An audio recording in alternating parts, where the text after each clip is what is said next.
All right, so the next one, number 4, is one of the other issues with liberal democracies is that sometimes we rely too much on imperial / non-elected powers in our governments. So if you don't know what that means, essentially what it means is that there are people in our government who we didn't elect that are running and governing our country. And that is potentially problematic. For Canada, it seems like that is more significant than we see in the States because we have 2 whole wings of our government that are non-elected. So that is our sovereign branch of government. So that is the Queen and the Queen's representatives, which are the Governor General and Lieutenant Generals of each province, but also our Senate. We have an entire Senate, an entire wing of our legislative branch that gets to amend bills and gets to have a say in legislation that is actually appointed by the Prime Minister. So we'll talk about that. So let's talk about this to start with. So Canada's imperial powers. So if we go back all the way in Canadian history, you'll remember that Canada was afraid of becoming a republic because they looked down at the United States at what was going on in the 1860s and 70s with the huge Civil War. And Canada said, well, we don't want to be a republic like the US. That sucks. And so our first beloved Prime Minister, Sir John Macdonald, decided, well, let's keep our king and our queen, and we will become a constitutional monarchy. We'll have some sort of monarchical oversight over how we govern ourselves, which led Canada to become the constitutional monarchy that we are. And a lot of Canadians have some serious issues with this. Like, for example, how much does it cost to allow our monarchy to still remain in power?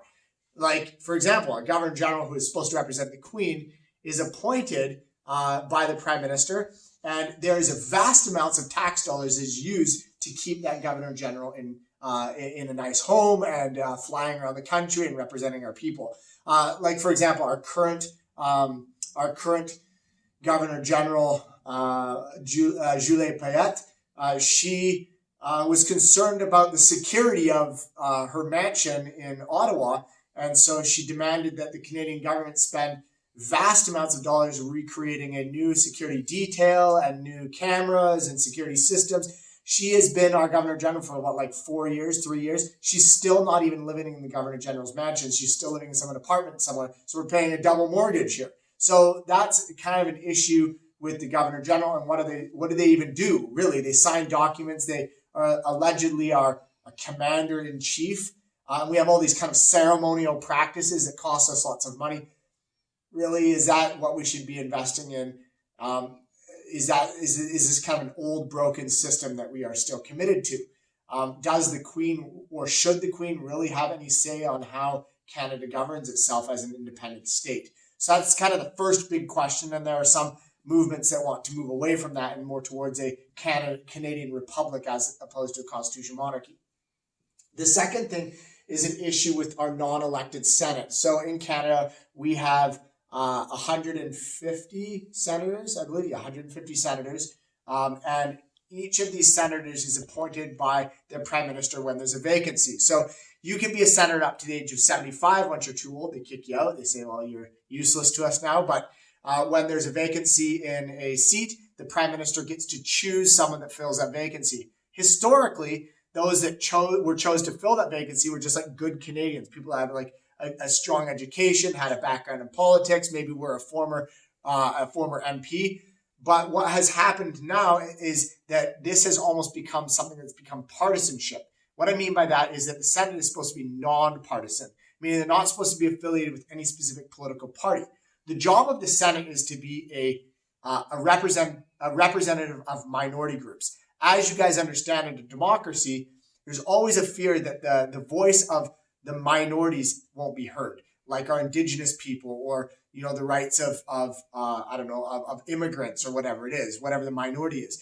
And the Senate's job is supposed to hear legislation from the House of Commons, think about it, and then make amendments or give advice on how we can make sure that all of our laws represent all Canadians, not just the majority.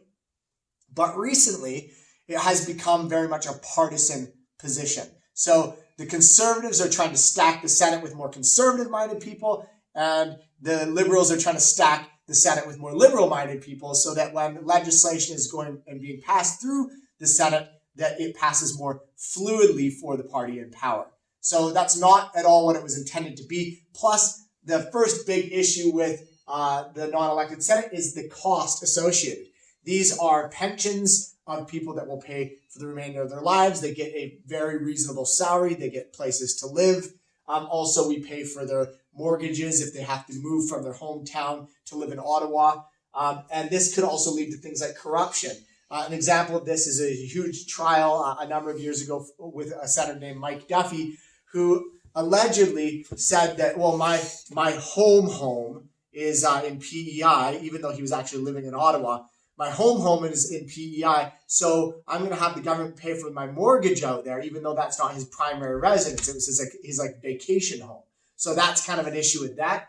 So there's some corruption. And then the next is, I already talked about partisanship. The next is that the Senate will have some sort of say in how our government governs, even though they weren't elected. So when legislation passes, it is possible that the Senate can look at that, amend it, or actually even veto it to an extent, and say, so a non-elected person can actually veto what elected representatives create as legislation. And that doesn't seem to make a lot of sense for us. So there are a lot of Canadians that say our Senate should be more like the US Senate, which is actually a democratically elected Senate. The last one is that we do see some appointments in the US that are not by election, and that can be potentially problematic. So a big one is that the White House, other than the president, nobody really in the White House is elected. Even the vice president is not, I guess they're elected because they're elected with the president, but in a sense, they kind of tag along with the president. And we saw this in the last election.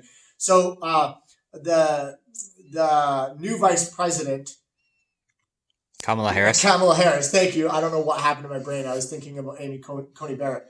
Okay, yeah, Kamala Harris, when she tried to run in the Democratic primaries to become a nomination for president, she knew she wasn't going to win. She wasn't going to win against Bernie Sanders or Joe Biden. So she stepped out of the race.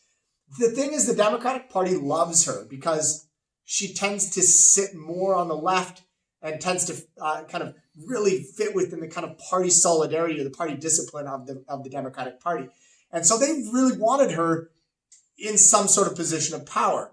The thing is, she wasn't going to get there on her own through the election, through the presidential primaries. So essentially, the Democratic Party encouraged Joe Biden to have her as his running mate. So here she was, not even able to win in the presidential primaries, but now she just kind of tags along with Joe Biden, becomes the vice president. Now, if he is no longer fit for office, or if he dies, she just suddenly becomes the president of the United States, and she was never really elected as such. So that's one of the big issues with this whole system of non-elected representation in the United States. We also see this with the Supreme Court. The Supreme Court justices are not elected. They're appointed by the president who is elected. And so this allows for the president to fill the Senate, to fill the Supreme Court with people that are more conservative-minded or more liberal-minded. And so the famous example is Amy Coney Barrett, who President Trump appointed as someone who he knew would be able to sit in the Supreme Court and rule in favor of more kind of conservative ideologies, and that there would be more conservative members of the Supreme Court than there are liberal members of the Supreme Court, so that bills that are more conservative minded are more able to pass more fluidly, and ones that are more liberal are more difficult to pass fluidly.